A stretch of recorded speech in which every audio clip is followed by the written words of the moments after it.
আমি ভোট করতে পারলাম না, তাহলে কি ছিড়ছেন আপনার ক্ষমতায় বসে? কে যেন আজহার নাকি মাজার একজন আছে, আইরে রাজনীতি করবেন স্বনামে আসে, আড়াইলে আপনার লেগে রাজনীতি করেন, জামাতে জয়েন করেন।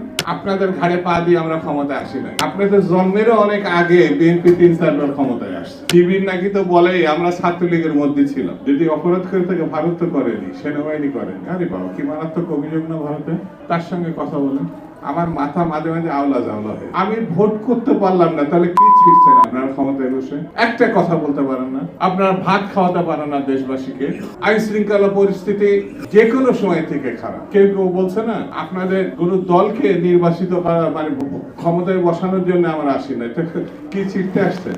আপনাদের এইসব শিশুসুলভ কথাবার্তা বন্ধ করেন। আপনাদের ঘাড়ে পা দিয়ে আমরা ক্ষমতায় আসি না। আপনাদের জন্মেরও অনেক আগে বিএনপি 3-4 বার ক্ষমতায় আসছে। আপনাদের জন্মের আগে, আপনারা যখন শিশু 15 বছর বয়স, তখন আন্দোলন শুরু করেছিলাম আমরা।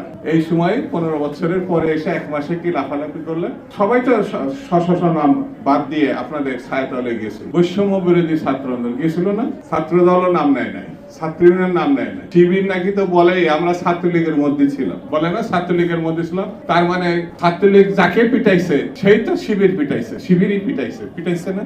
আরে ভাই, আপনারা এত ভয় পাচ্ছেন কেন? এত বড় একটা গণ অভ্যুত্থান করেছেন, বিপ্লব করেছেন, দেশবাসী তো আপনাদেরকে চিনে, আপনাদেরকে ভোট দেবে না, এটা আপনারা কেন এই ধরনের সন্দেহ করছেন?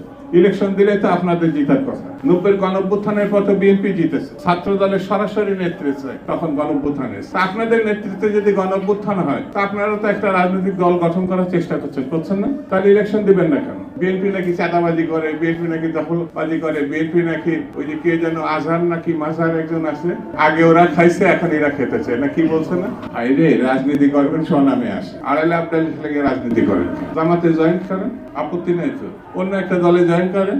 আমার কাছে কথা খুব পরিষ্কার, এখন খুব পরিষ্কার করে বলি, বিএনপি গরিব মানুষের দল, মধ্যবিত্তের দল। এই দেশের এখন এই আন্দোলন সংগ্রামের কারণে এই বিএনপি হৃদয়ের মধ্যে আছে, মানুষের হৃদয়ের মধ্যে আছে। আর আওয়ামী লীগ লুটপাট করেছে। আওয়ামী লীগের সঙ্গে বিএনপি যারা তুলনা করে, তাদের মতো শয়তানের শয়তান বাংলাদেশের আর দ্বিতীয়টা জন্মায় না। চোখ থাকতে অন্ধ বলে একটা কথা আছে।